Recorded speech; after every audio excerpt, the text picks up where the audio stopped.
अस्सलाम वालेकुम। Hello students, आज हम जॉन मिल्टन की लिखी हुई पोएम द सैमसन एगोनिस्ट्रीज पढ़ेंगे। जॉन मिल्टन ने ये पोएम तब लिखी थी जब वो अपनी आंखों से महरूम हो चुके थे। उन्होंने ये पोएम इस तरीके से कंप्लीट की कि वो अपनी बेटी को डिक्टेट करते आते थे और वो ये पोएम लिखती जाती थी। इस तरीके से उन्होंने ये पोएम द सैमसन एगोनिस्ट्रीज कंप्लीट की। सैमसन, जो कि जिसकी पैदाइश से पहले उसकी माँ के पास कोई औलाद नहीं थी, वो हर रोज़ खुदा से ये दुआ करती थी कि उसे कोई औलाद अता फरमा। एक रोज़ वो खुदा से रोज़ की तरह यही दुआ कर रही थी कि खुदा उसे कोई औलाद अता फरमाए। तो उस वक्त उसकी दुआ कबूल हो जाती है और अल्लाह की तरफ से एक फरिश्ता भेजा जाता है जो उसे कहता है कि तुम्हारी दुआ कबूल हो गई है और कुछ ही अरसे बाद तुम्हें एक बेटे से नवाजा जाएगा। लेकिन जब तक वो पैदा नहीं हो जाता, इस दुनिया में नहीं आ जाता, तब तक तुम्हें कुछ ममनून ग़िज़ाओं का इस्तेमाल नहीं करना। ममनून ग़िज़ाएं यानी वो ग़िज़ाएं जो कि हराम होती हैं, जैसे कि शराब वगैरह। और दूसरा ये कि जब वो पैदा हो जाए तो उसके बाल कभी भी नहीं कटवाने। इस तरह कुछ अरसे बाद सैमसन की पैदाइश होती है। सैमसन की माँ उसके बाल कभी भी नहीं कटवाती। जब सैमसन बड़ा हो जाता है तो उस दौर में इस्राएली कौम और फ़लस्तीन कौम की हमेशा जंग होती रहती थी। तो सैमसन बड़ा होकर इस्राएली कौम की फ़ौज में हिस्सा लेता है और सैमसन के फ़ौज में आने से इस्राएली जो है, फ़लस्तीन कौम जो है, वो इस्राएली कौम को अपना गुलाम नहीं बना सकती थी, क्योंकि सैमसन इतना ताकतवर था जो कि इस्राएली कौम की जंग में उनको आसानी से हार डालता था। एक बार का वाक़या है कि सैमसन एक बार जंगल से गुजर रहा होता है तो उसका सामना शेर से होता है। वो शेर सैमसन पे आकर झपकता है और सैमसन उसको बआसानी हरा देता है। तो इसलिए फ़लस्तीन कौम सैमसन से बहुत डरा करती थी, इसलिए वो इस्राएली कौम को अपना गुलाम नहीं बना सकते थे। सैमसन को फ़लस्तीन कौम की लड़की पसंद आ जाती है और वो उससे शादी कर लेता है। शादी के कुछ दिनों बाद ही वो फ़लस्तीन कौम की लड़की सैमसन से पूछती है कि तुम्हारी ताकत का राज क्या है, लेकिन सैमसन हमेशा उसकी बात को टाल देता है।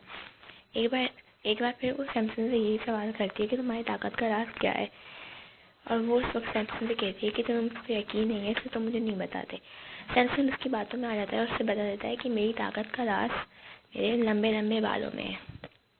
वो फ़लस्तीन की लड़की अपने कबीले वालों के पास जाती है और उन्हें बता देती है कि सैमसन का राज उसके बालों में है। और एक दफ़ा जब सैमसन रात को सो रहा होता है तो वो उसके बाल काट देती है और फ़लस्तीन के लोग सैमसन को अपना गुलाम बना के जंजीरों में बांध कर लेके जाते हैं, क्योंकि अब सैमसन के पास कोई ताकत नहीं होती।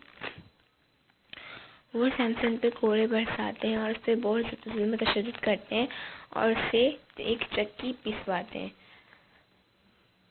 सैमसन ये सारे जुल्म बर्दाश्त कर रहा होता है क्योंकि वो उनका गुलाम होता है, और वो सैमसन की आंखें भी निकाल देते हैं। कुछ दिनों बाद वो एक मंदिर की छत के नीचे कुछ लोगों की दावत रखते हैं, कोई पार्टी वगैरह रखते हैं। वो लोग उसमें बादशाह, क्वीन और बहुत प्रिंसेस और बहुत से बड़ी बड़ी शख्सियत को बुलाते हैं और वहाँ पे सैमसन को भी स्टेज पे लाते हैं। जब सैमसन स्टेज पे आता है तो सारे लोग गुस्से में सैमसन के, कोई उबलता सूप सैमसन के ऊपर फेंक मारता है, तो कोई पत्थर जिसके हाथ में जो आता है वो सैमसन के ऊपर मारता है और उसको कहते हैं कि तुम ये बड़े बड़े पत्थर तोड़ के दिखाओ। सैमसन वो बड़े बड़े पत्थर तोड़ना शुरू हो जाता है, क्योंकि वो उनका गुलाम था, इसलिए वो उनकी हर बात मानना होता था। वहाँ पे बैठे सारे लोग ये देखकर हैरान हो जाते हैं कि ये इतने बड़े पत्थर कैसे तोड़ सकता है। उसके बाद कुछ देर का वक्फा हो जाता है ताकि लोग कुछ खा पी लें और सैमसन जो कि अपने बाजुओं को सहला सके। उसके वक्फे के दौरान सैमसन अपने गार्ड से कहता है कि मुझे उन 2 प्लेयर के सामने ले चलो। सैमसन का गार्ड बगैर किसी शक शोबे के उससे उन 2 प्लेयर के सामने ले जाता है। सैमसन अपना दायां बाजू दाएं प्लेयर पे रखता है और बायां बाजू बाएं प्लेयर पे रखता है और नीचे सर करके खड़ा हो जाता है। वहाँ पे मौजूद लोग ये समझते हैं कि शायद वो अपनी गुनाहों की माफ़ी मांग रहा है। सैमसन अपनी गुनाहों की माफ़ी अल्लाह से मांगता है और कहता है, ए खुदा, मुझे अपनी वो खोई हुई ताकत वापस दे दो ताकि मैं अपनी आंखों का बदला लोगों से ले सकूं। उस वक्त सैमसन उन लोगों से कहता है, अब तक मैं आपकी बातें बर्दाश्त करता था क्योंकि मैं आपका गुलाम था, इसलिए आप जो कहते थे मैं वो करता था।